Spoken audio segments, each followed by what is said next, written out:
Good morning guys, welcome to my first ever vlog. अगर आप new हो तो चैनल को सब्सक्राइब करना मत भूलना। मैं एक एमफार्म स्टूडेंट हूँ और आज का व्लॉग थोड़ा इंटरेस्टिंग होने वाला है।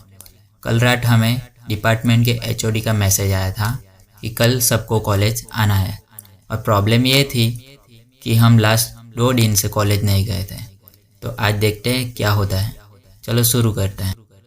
सुबह 6 बजे अलार्म बज गया और हॉनेस्टी से बोलूँ तो उठने का बिल्कुल मन नहीं था, लेकिन क्या करें, कॉलेज तो जाना था। जल्दी से रेडी हुआ, थोड़ा ब्रेकफास्ट किया और 8 बजे की ट्रेन पकड़ने के लिए निकल गया। कॉलेज दूर है इसलिए मुझे ट्रेन से ट्रैवल करना पड़ता है और आज का सफ़र थोड़ा इंटरेस्टिंग होने वाला है। ऊपर जाके देखा तो टीसी खड़े थे और फिर हमें क्या है, हमारे पास तो पास था तो हम निकल लिए वहाँ से। और फिर नीचे जाके देखा तो आज ज़्यादा ही कुछ भीड़ थी क्योंकि आज वेडनेसडे है। तो बिहार से जो ट्रेन आती है वलसाड़ तक, तो सारे यहाँ से वलसाड़ से अब वापी तक जाएंगे।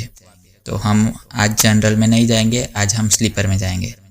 तो अभी मैं ट्रेन में हूँ, वापी के लिए निकल गया हूँ। सच बताऊँ तो थोड़ा सा टेंशन है कि एचओडी क्या बोलेंगी। ट्रेन में हमारे जूनियर्स भी थे तो उनके साथ थोड़ा डिस्कस किया, उनको सजेस्ट किया क्या करना है क्या नहीं। तो वापी स्टेशन आते ही हम उतर गए हैं। फिर देखा तो आज थोड़ी कम भीड़ थी। एज़ यूजुअल इतनी कम भीड़ नहीं रहती है, ज़्यादा रहती है। लेकिन अभी सारे गांव गए होंगे तो अभी थोड़ा छुट्टी का माहौल है, तो इसलिए कम भीड़ थी। तो हम जा रहे हैं अब बाहर की ओर और वहाँ से हम रिक्शा पकड़ेंगे। 8:30 हो गए थे और कॉलेज शुरू होती है 9 बजे, तो हमें जल्दी से रिक्शा पकड़नी होगी। सच बताओ तो थोड़ा टेंशन भी है कि एचओडी क्या बोलेगी। हम 2 दिन से एब्सेंट है। कभी कभी स्टूडेंट लाइफ में ऐसी सिचुएशन आ जाती है और उस टाइम पे एक ही थॉट आता है, बस ज़्यादा दांत ना पड़े। चलो देखते हैं कॉलेज पहुंच के क्या होता है। फाइनली हम कॉलेज पहुंच गए हैं और 9 बजे तक मैम आते हैं तो देखते हैं क्या होता है आगे। तो हम ऊपर जा रहे थे और क्लास में जाके देखा तो ऑलरेडी वहाँ पे सारे लोग आ गए थे। फिर वहाँ पे वेट कर रहे थे कि मैम कब आए। 9 बज गए थे, 9:15 हो गए थे, 9:30 हो गए थे।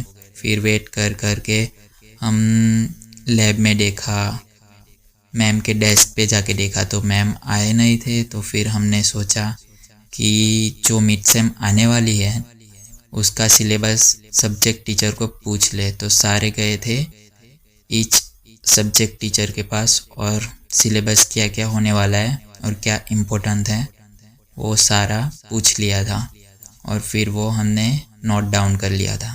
तो ये था। और फिर हमने सोचा कि लाइब्रेरी चलते हैं, पढ़ना तो है ही, तो रेफरेंस बुक तो चाहिए ही रहती है क्योंकि एमफार्म में रेफरेंस बुक बहुत इम्पोर्टेंट होती है क्योंकि सीधे टॉपिक पूछते हैं। तो लाइब्रेरी में जाके पहले हमें लॉग बुक में एंट्री करनी रहती है, तो हम लग गए थे एंट्री करने के लिए। और एंट्री में नाम, रोल नंबर और टाइम ये सब लिखना होता है।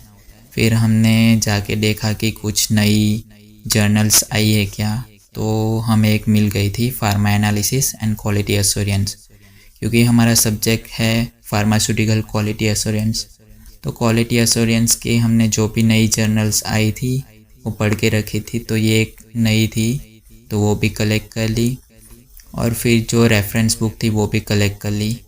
और फिर अब सबसे फनी पार्ट, हम मैम का वेट कर रहे थे लेकिन मैम आई ही नहीं और हमारी रिटर्न ट्रेन 10:25 की थी। तो फाइनली हमने डिसाइड किया कि अब ट्रेन पकड़ के घर वापस चलते हैं। मतलब सोचो, सुबह 6 बजे उठो, ट्रेन पकड़ो, कॉलेज जाओ और सिर्फ 2 घंटे में घर वापस। ये भी एक टाइप का स्टूडेंट लाइफ एक्सपीरियंस है। अगर आप भी कॉलेज या फार्मेसी स्टूडेंट हो तो ऐसे मोमेंट आपके साथ भी डेफिनेटली हुए होंगे। अगर आपको व्लॉग पसंद आया हो तो लाइक, कमेंट और सब्सक्राइब ज़रूर करना। अब हमारी ट्रेन आ चुकी थी जो कि ये लोकल है, तो हमें 1 घंटे तक वलसाड़ पहुंचाएगी। और बताओ आपका सबसे फ़नी कॉलेज एक्सपीरियंस क्या था। तो आज के लिए बस इतना ही, तो मिलते हैं नेक्स्ट व्लॉग में। Bye guys.